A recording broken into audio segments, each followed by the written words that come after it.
तिन्ही परिणामांचा किंवा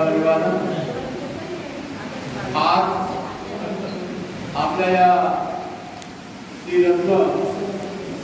दुर्दैवापासून ही जी पूर्ण भारतभर बौद्धगया मुक्ती आंदोलनाची मशाल यात्रा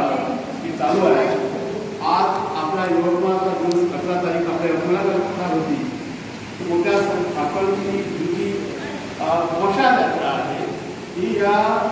बौद्धगया मुक्ती आंदोलनाच्या संदर्भात जागृती निर्माण करण्याकरिता किंवा तसेच आपल्या जे धरोहर आहे आपला अस्मितेचा जो प्रश्न आहे हे जगाला माहीत आहे तर ज्या ठिकाणी बुद्धाला ज्ञान प्राप्त झालं बौद्धगयाला नावाच केलं गेल्यानंतर बौद्धगया म्हणून आपण हे जगाला माहिती आहे जगाच्या युनेस्कोला माहिती आहे परंतु ते जे ज्ञान आहे ते मुक्त झालेलं आहे आपल्या ताब्यात कुठून आला नाही पण किती जो ॲक्ट आहे 1950 पासून संविधान लागू झालं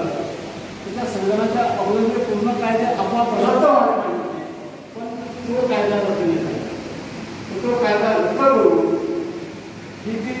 धरोहर आहे ती आपल्याला बौद्धाच्या ताब्यात आली पाहिजे त्याच्यासाठी हे आपल्या मशाल मार्गाचा कायदा गेल्या 85 दिवसापासून ही जी भिक्खूगण आहे हे सहदेवी त्या तिथं धरणे आंदोलनाला बसलेले आहेत। बौद्धगयाला अजूनही धरणे आंदोलन चालू आहे। मागच्या उन्हाळ्यात मी स्वतः तिथं होतो 48 सेल्सिअस सेंटीग्रेड तापमानामध्ये हे भिक्खूगण त्या पेंडलच्या आत बसले अत्यंत ताकदीनं हा मुद्दा रेटण्याचा प्रयत्न हे बुद्धिस्ट फोरम जे आकाश नावाच्या नेतृत्वामध्ये चालू आहे ते चालू आहे। त्याला आपल्या समतासिंग भारतीय बौद्ध महासभा आपल्याला इतर संघटना त्याला आज या पाण्याच्या अभावी आपलं हे आपलं जे ठरलेलं होतं ते झालं नाही परंतु तरी इतक्या या पाण्यामध्ये आपल्या ज्या महिलांनी साथ दिली त्या पाण्यात ठेवण्यासाठी तुमच्या या सगळ्या महिलांचं अभिनंदन करतो आणि आजच्या या आल्याची बंदी शाळेची आणि बंदीची धमकीची नाक धमकाची ते हे धमकीची आपल्याला इथे येऊन जे मार्गदर्शन केलं त्यानंतर या मशालाची जी मशाल यात्रा जी आहे त्यांचं कर्तव्य काय त्यांचा उद्देश काय हे आपल्याला मार्गदर्शन करतील म्हणजे थांबतो जय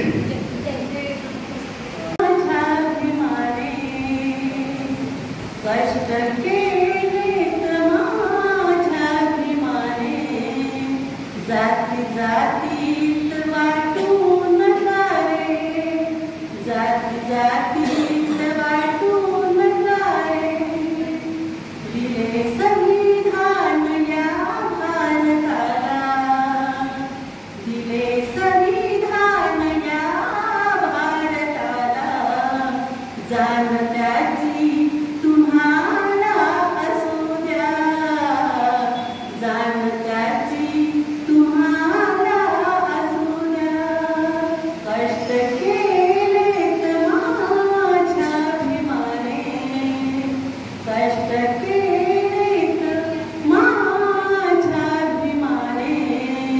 जाती जातीत वाटून रे जाती जातीत वाटून त्यानंतर सर आपल्याला मार्गदर्शन करतील अशी विचारले सर्वांना आणि इथे ज्या कार्यासाठी जे जमा झालेलो आहोत त्या कार्यासाठी आपला बौद्धगया ते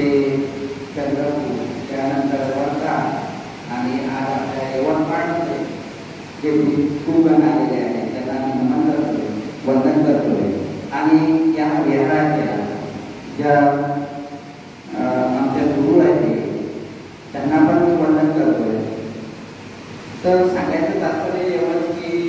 हा जो आज आहे समतासैनिक भारतीय बौद्ध महासभा आणि बुद्धिस्ट फोरम याद्वारे आपण आयोजित केला होता आणि हा मार्च फक्त इथेच नाही तर आपला जगभरातला आपण एक गट म्हणून आपण आपल्या यवतमाळात आपण आयोजित करण्याचा प्रयत्न केला आणि काही कारणास्तव या पद्धतीने आपण कार्यक्रम नियोजित केलेला होता तो आपला काही कारणास्तव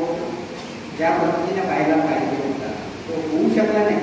पण तेवढ्याही काळात म्हणजे या निसर्गाच्याही सानिध्यात राहून आपण जे काही इथे जमलेले लोक आहोत आणि या मार्च महिन्यामध्ये जो काही मार्च काढलेला आहे आपण मार्शल मार्च या मार्चमध्ये आपण याच्याने इन्व्हॉल्व झालेलो आहोत आणि आपण म्हणजे आपल्याला तळमळ आहे की जो बुद्धगया आहे तो आमच्या अस्मितेचा प्रश्न आहे आणि तो आम्हाला मिळालाच पाहिजे. यासाठी आम्ही याच्याने तळू किंवा मरू हा आमच्यासाठी प्रश्न नाही तर आम्हाला आमचा हक्क अधिकार जो काही आहे बाकीच्या लोकांना जो दिलेला आहे तो आम्हाला मिळाला पाहिजे. यासाठीच आमचं अस्तित्वाचं लढाई आहे आणि या अस्तित्वाच्या लढाईत आम्ही पूर्णपणे आमच्या घरासोबत पूर्णपणे आम्ही तन मन धनाने सोबत राहू आणि समता सैनिक जे यवतमाळ द्वारा आपण कार्यक्रम आयोजित केला होता आणि बोर्डिस सोसायटी ऑफ इंडियाद्वारे आणि बोर्डिस फोरमद्वारे यांचं पण जे काही कार्यकर्ते आहेत यांचं पण मी तिथे मनपूर्वक अभिनंदन करतो आणि तिथे मी माझं दोन शब्द जय नथी मे शरणं